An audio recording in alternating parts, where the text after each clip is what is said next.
তাকে গুম করেছে, নাহলে আয়না ঘরে রেখেছে। আয়না ঘরটা কি তার হদিশ কেউ জানে না, কিন্তু তার অস্তিত্ব আছে।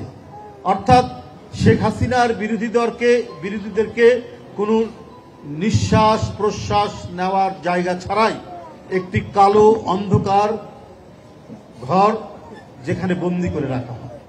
এটা আমার কথা নয়, এই আয়নাঘর আন্তর্জাতিক একটি গণমাধ্যম আল জাজিরা থেকে এই কথাগুলি বলা হয়েছে।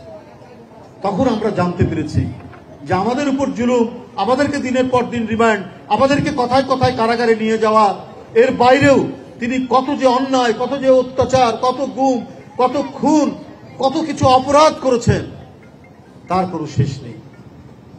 তারপরে শেষ চেষ্টা করেছেন যখন ছাত্র, জনগণ, শ্রমিক, কৃষক সবাই যখন বেরিয়ে এসে শেখ হাসিনার এক দফা এক দাবিতে চলে এসছেন, তারপরেও তিনি টিকতে চেয়েছেন। প্রয়োজনে তিনি আরো হাজার হাজার মানুষকে হত্যা করেও ক্ষমতায় থাকতে চেয়েছেন। শেষে সেনাবাহিনী তার কথা শোনেনি। এই না শোনার কারণে আর জনগণকে আটকাতে পারেনি। তার বাসার দিকে, তার গণভবনের দিকে যখন যাওয়া শুরু করেছে, তখন তিনি আতঙ্কে দেশ ছেড়ে পালিয়েছেন হেলিকপ্টার করে। যদি দেশপ্রেমিক ব্যক্তি হতেন, তিনি যদি দেশের মানুষের কল্যাণ করতেন, তিনি যদি কোনো বড় বড় দুর্নীতির সাথে যুক্ত না করতেন, অন্তরে সততা থাকলে সাহস করে মানুষ দেশের মধ্যেই থাকে। বেগম খালেদা জিয়াকে কখনোই কত চেষ্টা করেছে, এরশাদ চেষ্টা করেছে, মঈনুদ্দিন ফখরুদ্দিন চেষ্টা করেছে, হাসিনা চেষ্টা করেছে, কারাগারে গেছেন, মিথ্যা মামলায় সাজা ভোগ করেছেন, কিন্তু দেশের মানুষ আর মাটি থেকে তাকে বিচ্যুত করা যায়নি। তিনি বাংলাদেশেই থেকেছেন। তার শরীরে নিপীড়ন, নির্যাতন, অসুস্থতা সৃষ্টি হয়েছে, তাকে মারাত্মক রোগে শোকে ভোগানো হয়েছে, তারপরেও তার জনগণকে তিনি প্রতারিত করে দেশ ছেড়ে যাননি।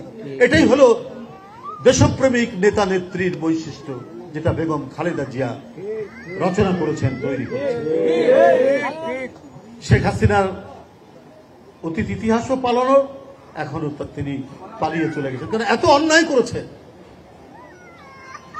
এত অন্যায্য কাজ করেছেন, এত অপরাধ করেছেন, তার কোনো শেষ নাই বন্ধুরা আমার।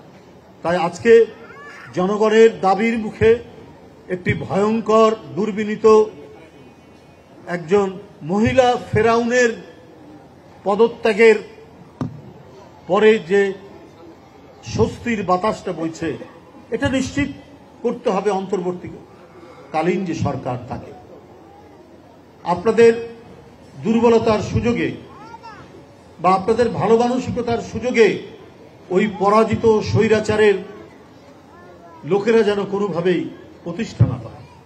হিটলারের যারা সহযোগী ছিল তাদেরকে কি পরবর্তী সরকার কোনো জায়গায় দিয়েছিল? এটা তো আমরা কখনোই শুনিনি।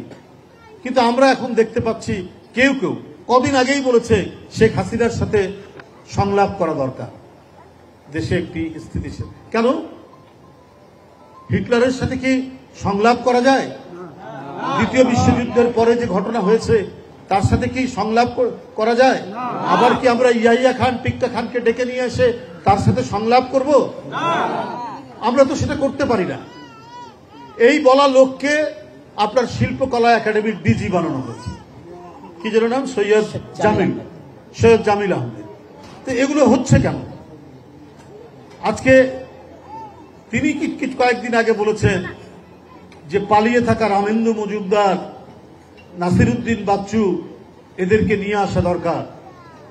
তো ওরা পালিয়েছে কেন? ওরা আত্মগোপনে আছে কেন? কি অপরাধ? আমরা তো দেখেছি অনেক যারা ভদ্র আওয়ামী লীগের লোকরা, তারা তো দিব্যি ঘুরে বেড়াচ্ছে, তারা তো দিব্যি বাজার হাট করছে, বিভিন্ন জায়গায় যাচ্ছে। এই যে সচিবালয়ে যারা কাজ করতে যান, তারা তো সবাই বিএনপির লোকরা, কই তাদেরকে তো কেউ কিছু বলছে না। তো এরা পালিয়ে যাচ্ছে কেন? কারণ এরা 16 বছর ধরে শেখ হাসিনার অন্যায়কে ন্যায্যতা দান করেছেন।